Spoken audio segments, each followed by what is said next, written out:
আসসালামু আলাইকুম প্রিয় দর্শকবিন্দু, আমন্ত্রণ জানাচ্ছি জনতার সময় টিভির সংবাদে। শুরুতেই থাকছে আন্তর্জাতিক সংবাদ শিরোনাম। তুরস্ককে F-35 দেওয়া নিয়ে নেতানিয়াহুর আপত্তি উড়িয়ে দিলেন ট্রাম্প। এবার দেখবেন বিস্তারিত।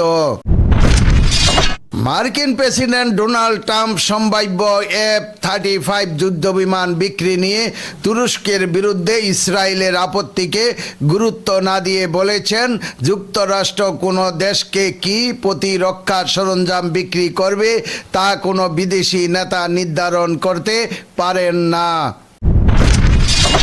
এয়ারফোর্স ওয়ানে সাংবাদিকদের সঙ্গে আলাপকালে ট্রাম্প ইসরায়েলের প্রধানমন্ত্রী বেনিয়ামিন নেতানিয়াহুর আপত্তি প্রত্যাখ্যান করেন।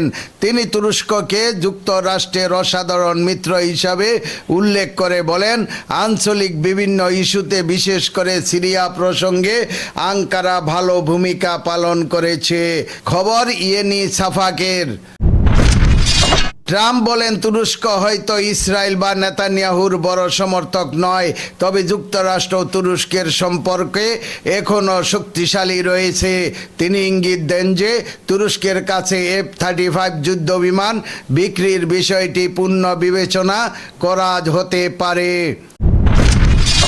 আঙ্কারায় অনুষ্ঠিত ন্যাটো সম্মেলনের সময় ট্রাম্প জানিয়েছিলেন, তুরস্ককে আবারও F-35 কর্মসূচিতে অন্তর্ভুক্তি করার বিষয়টি তিনি অবশ্যই বিবেচনা করবেন।